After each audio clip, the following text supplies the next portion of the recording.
Observe the month of Abib, and celebrate the Passover of the Lord your God, because in the month of Abib he brought you out of Egypt by night.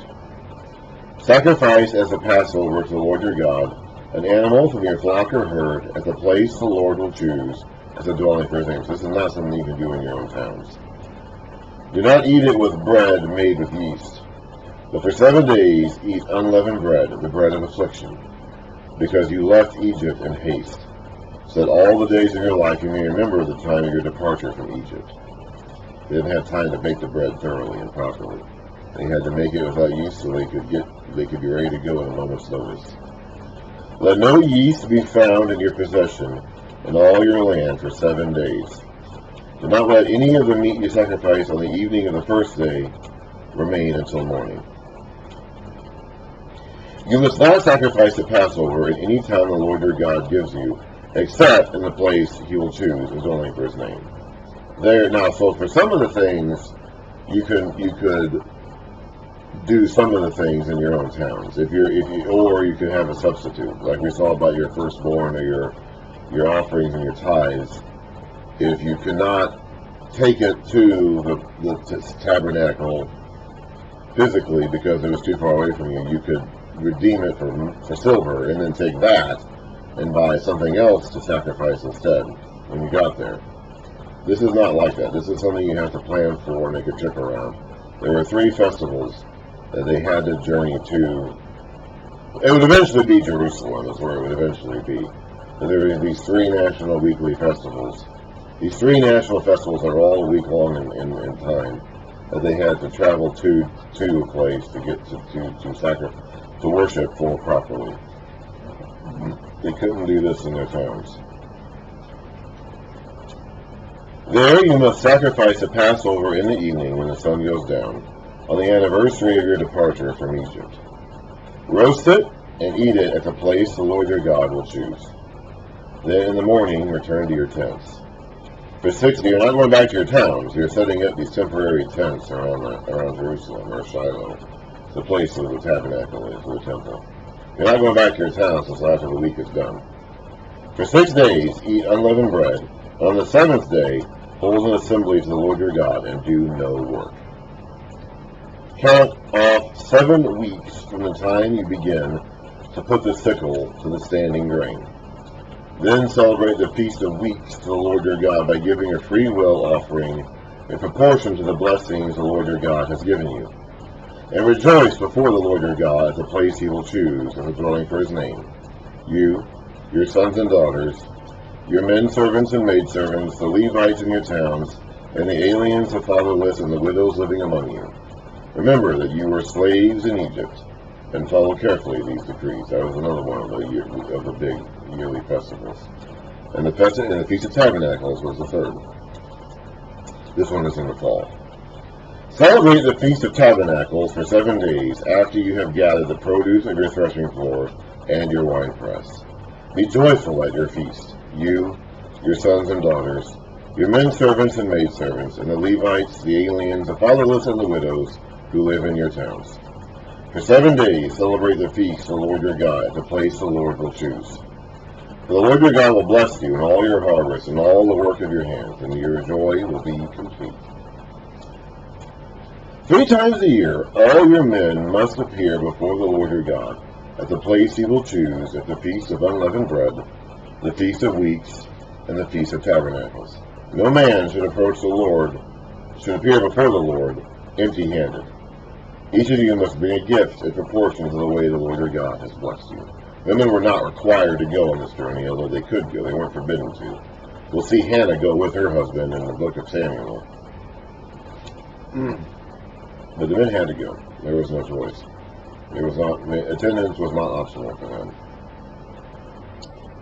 Appoint judges and officials for each of your tribes in every town the Lord your God is giving you, and they shall judge the people fairly.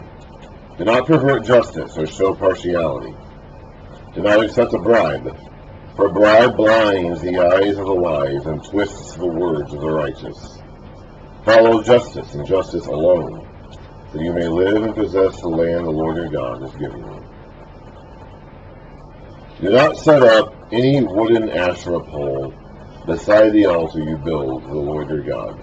And do not erect a sacred stone. That would be basically representing Baal, the consort of Asherah. For these the Lord your God hates. So don't represent the Lord your God with a stone like you people do with Baal in their lands here today. And don't pair him up with Asherah like these people do today. That's how they worship in the land they're moving into. That's how the Canaanites worshiped in that land. You don't do that. You don't do that. Do not sacrifice to the Lord your God an ox or a sheep that has any defect or flaw in it. So that would be detestable to him. If a man or woman living among you in any one of the towns your God, the Lord gives you, is found doing evil in the eyes of the Lord your God in violation of his covenant, and contrary to my command, has worshipped other gods, bowing down to them, or to the sun, or the moon, or the stars of the sky, and this has been brought to your attention, then you must investigate it thoroughly. If it is true, so you don't just accept someone's word for it without looking into it. There needs to be a proper investigation, a proper analysis given. If it is true, and it has been proved that this detestable thing has been done in Israel, take this man or woman who has done this evil deed to your city gate, and stone that person to death. On the testimony of 2 or 3 witnesses, a man shall be put to death. But no one shall be put to death in testimony of only one witness. I don't know if this is necessary. I mean, clearly you weren't supposed to. Okay, there is some literal aspects here of 2 or 3 witnesses. The principle, though, is don't take some one person's word for it. Investigate the matter thoroughly. I don't know if you necessarily have to be limited to 2 or 3. I mean, what if there's 4 or 5? Okay, what if there's even a split? What if some people say one thing and some people say another? So I don't know how completely, literally, we need to take that, but the principle here is don't just take one person's word for it. Look into the matter thoroughly. The hands of the witnesses must be the first in putting him to death, and then the hands of all the people. You must purge the evil from among you. So you're the one bringing the charge against someone, and ends up being proven true. You're going to be the first one to be called upon to strike the first blow against the person being put to death. That would theoretically give people less reason to, give people pause, I should say, before they start throwing accusations that they're not certain of, because they're the ones who are going to end up having to strike the first blow. Now, it could be that you're someone who wants someone dead, and you're trying to accuse them of a capital punishment crime in order to kill that person legally, which is why we need to investigate. Like, if you have an agenda against somebody and you're deliberately trying to get this person to be put to death as capital punishment by the state, then of course that's where the whole idea that comes of we need witnesses. We don't want to take just one person's word for it. It's kind of like when they sacrifice their animals. The worshiper himself was the one who cut the animal's throat. You put your hand on the animal's head and you kill the animal. And the idea here is that while the text itself doesn't actually say this, but in practical reality, what you'd be doing is symbolically passing your guilt of sin to this animal who has no guilt because it has no sin, and then killing it yourself. So that the significance of what you're doing would be impressed upon you by the act of doing it. Same thing here, similar thing here. The significance of casting these accusations at somebody is borne out by the fact that the one who makes the accusation is the one who ultimately has to cast the first blow. So you better be right, and the people, the judges better be accurate in making their decisions. If cases come before your courts that are too difficult for you to judge, whether bloodshed, lawsuits, or assaults, take them to the place the Lord your God will choose. Go to the priests who are Levites, and to the judge who is in office at that time. This will eventually be the king. David, we're going to see David actually do this, and Solomon. Now in David's case, we have an example of him presiding over a case that a woman brings to his attention at the urging of David's commander. Whether or not that case actually happened is somewhat debatable. It may have been just something that the woman was told to say to David anyway, we'll get to that when we get to that. And Solomon, of course, has the famous case of the 2 ladies with the babies. One of them, their baby died. Her baby died, and and Solomon, we know that story. We'll get to that later. So we see actually examples of the kings doing this later on. So the judge, who is novice at that time, will eventually become the king.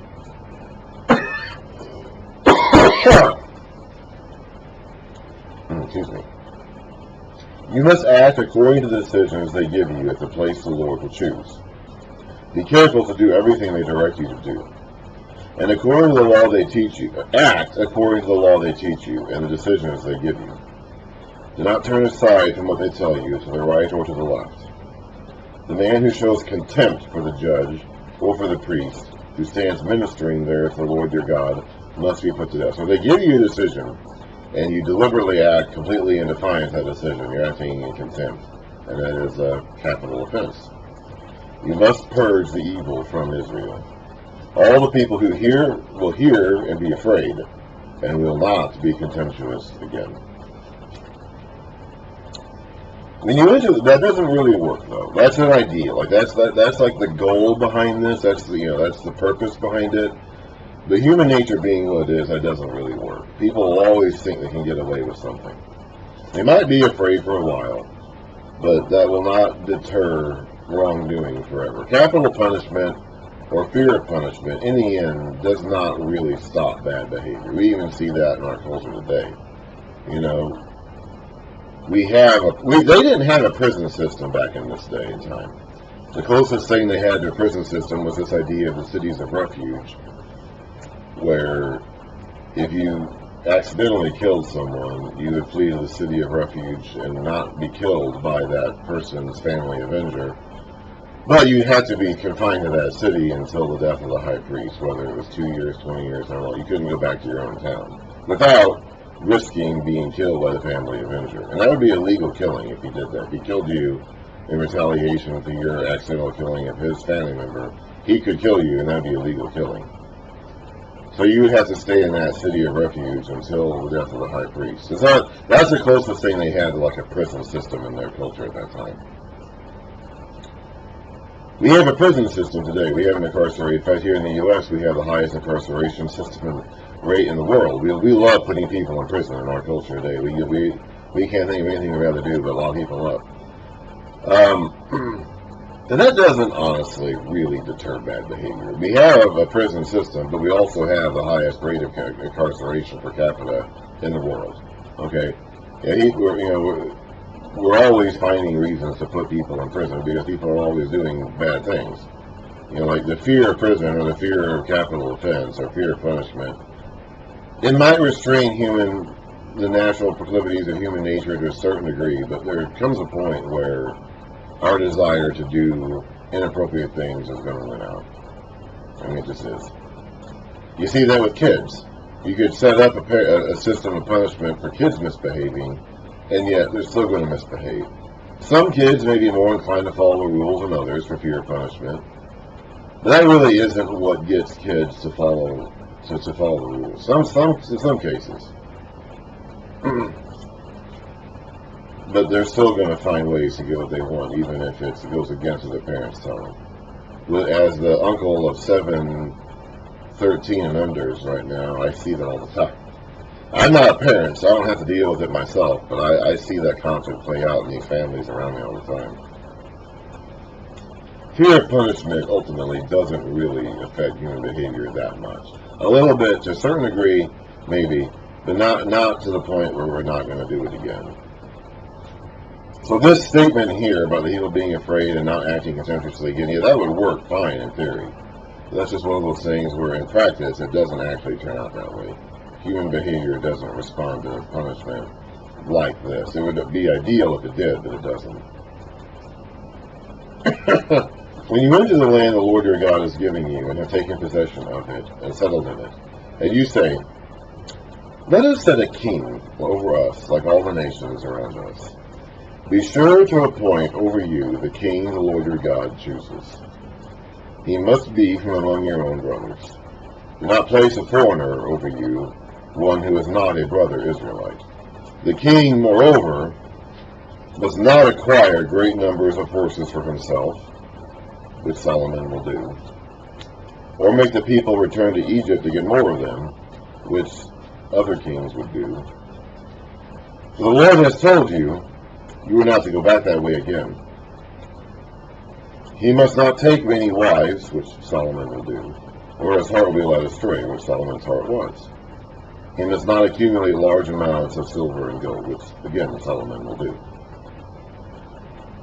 Now, this is one of those passages that will convince the smart people that Deuteronomy had to have been written later. Because this actually all does happen. They do get in the land, they do eventually want a king, and they do eventually have kings that do all this stuff. So, that is what makes the smart people think, well, this had to have been written afterwards. You know, Moses could not be writing this in 1400 or so BC, because this would happen 400, 500 years later. You know, Solomon is the guy who ends up doing a lot of this stuff. And they asked for a king in the days of Saul. And that alone is 400 years later. And so, and Solomon comes along a couple generations even after that. And of course, this all happens in Solomon's day.